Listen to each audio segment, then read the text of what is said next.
지난주 미국 대선에서 트럼프 후보가 해리스 후보의 기대 이상의 낙승을 거둠으로써 내년 초 그의 2기 행정부의 출범을 눈앞에 두게 되었습니다. 여기에다 공화당은 상원에서 다수 의석을 이미 확보한 데 이어 현재 개표가 진행 중인 하원에서도 우위를 보이고 있어 공화당의 압승, 즉 레드 스윕이 가시화되고 있는데요. 이에 따라 앞으로 트럼프노믹스가 GDP, 인플레이션 등 거시경제 지표뿐만이 아니라 산업 전반과 투자 시장에 미칠 파급 효과가 지대할 것으로 예상되고 있습니다. 따라서 오늘 포커스 논리톡의 주제는 트럼프의 기여한 투자 시장 어디로입니다. 오늘의 이슈 포인트는 레드 수입이 밀려온다, 트럼프노믹스 핵심 키워드, 그리고 5대 수혜 투자 섹터 분석 등의 순서로 살펴보도록 하겠습니다. 자, 이제 영상을 시작하기 전에 구독과 좋아요 부탁드리고요. 오늘의 상세한 이야기 속으로 들어가 보겠습니다. 안녕하세요. 포커스 논리톡의 우보 박사입니다. 2024년 대선에서 공화당은 대통령 당선에다 상하원 다수 의석을 싹쓸이하는 레드 수입을 할 것으로 예상되고 있습니다. CNN의 선거센터에 들어가 보면 금년도 대선 결과를 실시간으로 볼 수 있는데요. 여기서 보는 바와 같이 트럼프 후보는 백악관 입성에 필요한 선거인단 270명을 훌쩍 넘긴 301명을 확보하여 미국 47대 대통령으로 승리가 확정되었습니다. 상원에서도 과반이 넘는 52석을 확보하여 다수당이 되었고요.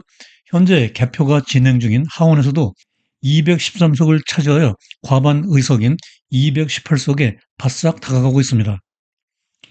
이에 따라 이번 대선은 당초 초박빙으로 예상되었으나 막상 뚜껑을 열고 보니 공화당의 압승으로 끝날 것 같습니다.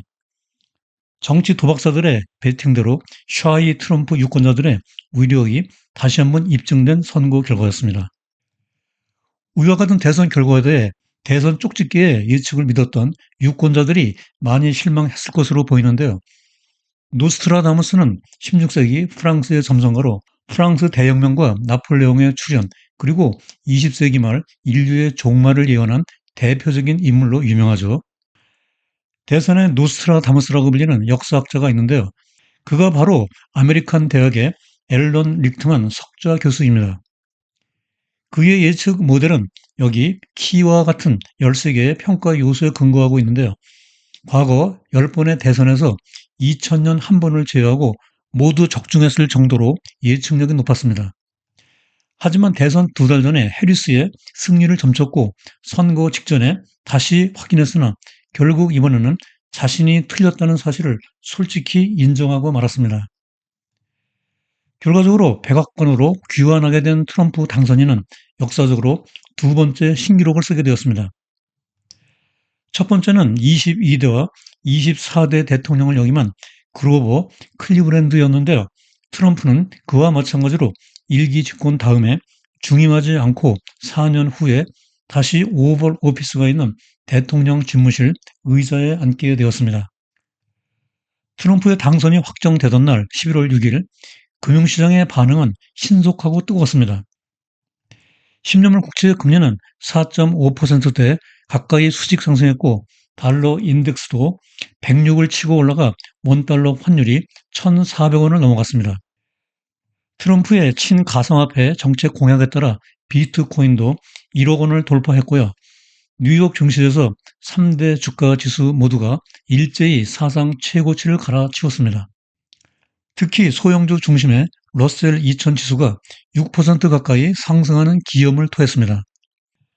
정리하면 트럼프의 당선이 확정되자 투자 시장에서 소위 트럼프 트레이드라고 불리는 거래의 폭죽이 터졌으나 채권 시장에서는 정책 공약이 재정 지출 증가와 인플레이션 압력을 부추길 수 있다는 우려에 따라 채권 가격 폭락으로 이어졌습니다. 그러면 트럼프 2.0 시대의 핵심 키워드는 무엇일까요? 삼성 KPMG는 트럼프의 이름을 이니셜로 따서 그의 당선으로부터 부각된 주제들을 5개 키워드로 정리했는데요. 먼저 T는 트레이드 앤드 테리프스입니다. 미국 우선주의와 보호무역의 강화, 관세 부과 등 통상 정책의 대변혁을 예고하고 있고요. R은 리스크 테이크, 즉 자국 제조업 경쟁력 제고를 위해 저금리와 약달러를 지향하며 리스크를 기꺼이 감수하겠다는 것입니다. 그리고 U는 unpredictability, 즉 그의 정책 기조에는 예측 불가한 상황으로 변화할 수 있는 불확실성이 상존하며, M은 매뉴팩처링으로 미국을 제조업 강국으로 만들겠다는 의지의 표현입니다.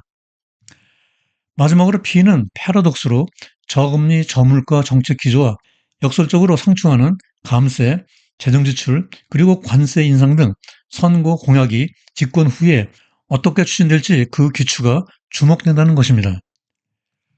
블룸버그는 트럼프가 당선인으로 확정되던 날 그가 미국 경제를 개조하게 될 것이라고 보도했습니다.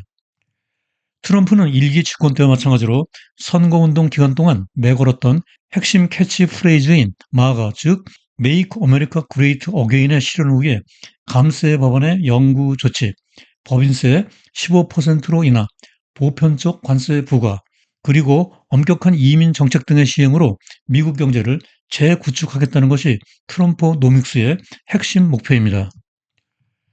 트럼프 2기의 정책 기조는 기본적으로 저금리와 달러와 약세를 지향합니다.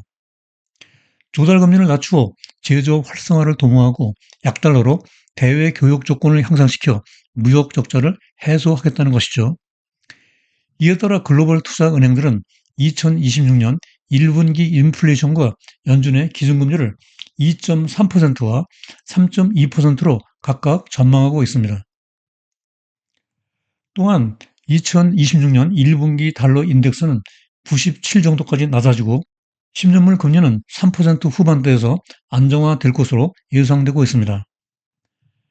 하지만 이와 같은 저금리 약달러 기조는 트럼프 당선인이 대선 공약으로 내세운 정책들과 상충될 소지가 다분하여 역설적으로 시장의 혼란이 야기될 가능성이 높습니다.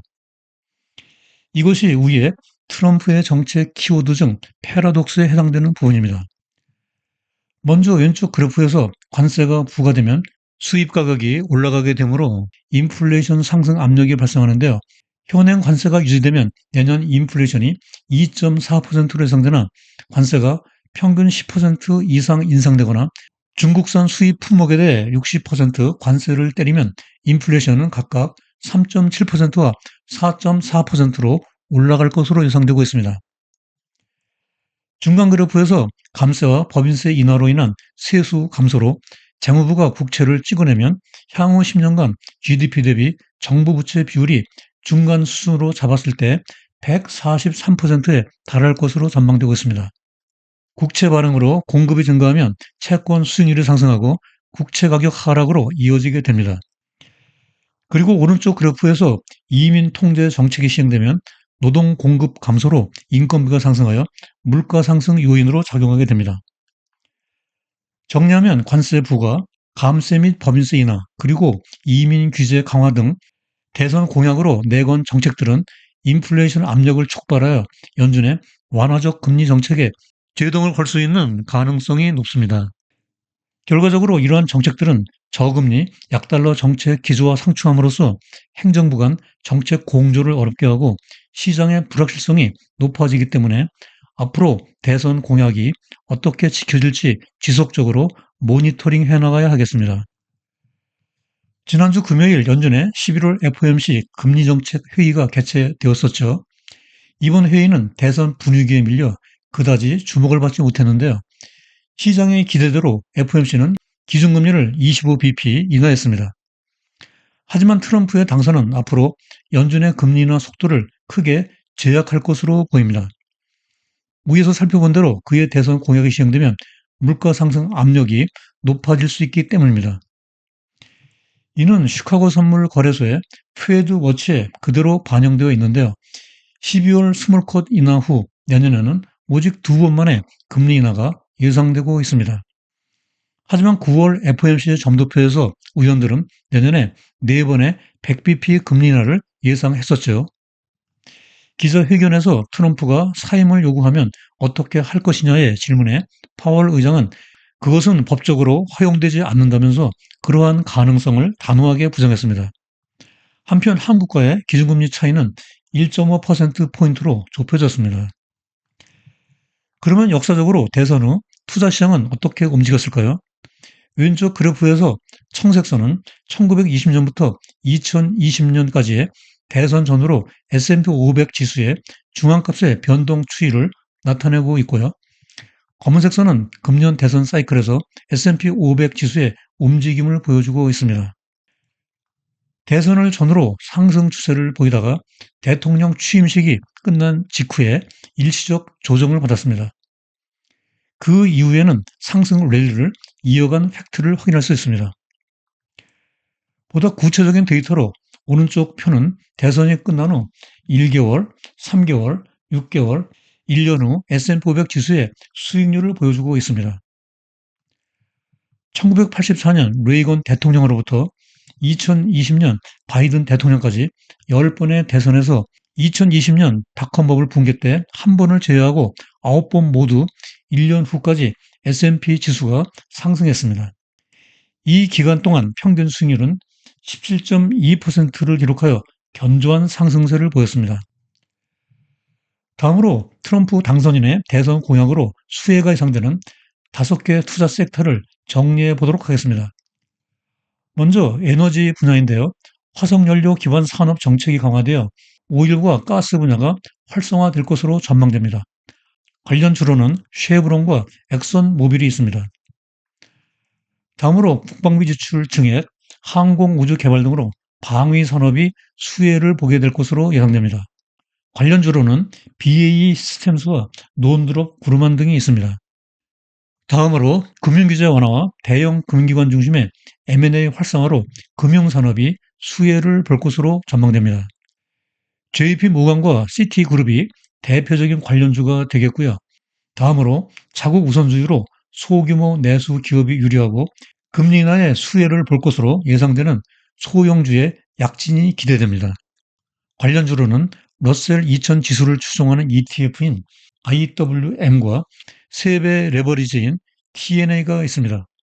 레버리지 상품은 트레이딩으로만 접근하는 것이 좋고요. 마지막으로 비트코인인데요. 트럼프는 미국을 지구상의 가상자산 중심지로 만들겠다고 공약했고 관련주로는 금년에 새로 출시된 ETF인 IBIT와 GBTC 등이 있습니다. 물론 가상화폐 거래소를 통해 직접 거래할 수도 있습니다. 마지막으로 여기 이 그래프는 블룸버그 자료인데요. 청색선은 주식 리스크 프리미엄, 즉 S&P 500의 어닝 일드와 10년물 금리와의 차이를 보여주고 있습니다.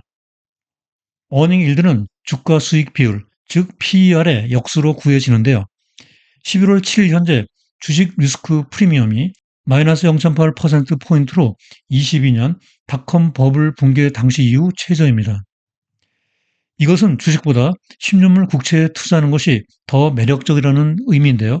즉 주식의 멀티플이 상대적으로 높아 채권 투자에 기회가 있다는 것으로 해석할 수 있습니다. 따라서 향후 채권 비중 조정을 통해 자산 배분의 균형을 유지해 나가는 투자 전략이 중요하다고 할 수 있겠습니다. 자, 이제 오늘 영상의 끝 순서로 주요 내용과 시사점 그리고 투자자 관점에서 유의사항을 포커스 포인트로 정리해 보도록 하겠습니다. 첫째로 트럼프 당선인은 근본 대선 승리로 1차 임기 후 중임하지 않고 다시 백악관에 재입성하는 역사적으로 두 번째 대통령이 되었으며 공화당은 이미 상원에서 다수 의석을 확보했고 하원에서도 우위를 보이고 있어 레드 수입이 가시화되고 있다. 둘째로 트럼프 2기의 정책 기조는 저금리 약달러를 지향하지만 감세, 법인세 인하, 관세 부과, 그리고 이민 통제 등 선거 공약 정책과 상충되어 물가 상승 압력을 가중시킬 것으로 보이는 가운데 트럼플레이션을 촉발시키고 연준에 금리 인하에 부담을 주는 등 시장의 혼란을 야기할 가능성이 있다. 셋째로 역사적으로 S&P 500은 통상적으로 대선 직후의 상승, 취임식 후 조정을 거친 다음에 랠리를 이어갔으며 대선 공약으로 수혜를 받을 것으로 보이는 5개 섹터가 중장기적으로 투자에 유망할 것으로 분석되고 있다. 그러나 현재 주식 리스크 프리미엄이 22년 이래 최저이므로 채권 투자 비중을 늘려가면서 포트폴리오 조정과 자산 배분의 균형을 유지해 나가는 투자 전략이 바람직하다고 정리할 수 있겠습니다. 본 영상 시청 후 블로그 우보의 경제나무에 들어가면 전체 방송 대본 스크립트를 읽어볼 수 있습니다. 영상에서 놓친 구체적인 데이터 확인과 복습용으로 많이 활용해 주시기 바라고요. 영상 업로드 몇 시간 후 댓글에 바로가기 링크를 걸어 놓겠습니다. 벌써 입동이 지나고 초겨울에 접어들고 있는데요. 환절기 건강관리에 각별히 유의하시기 바랍니다. 다음에도 여러분들의 글로벌 경제 지식을 넓히고 성공적인 투자 생활에 힘과 도움이 되는 더욱 유익한 영상으로 또다시 찾아뵙겠습니다. 오늘도 끝까지 시청해 주셔서 대단히 감사합니다.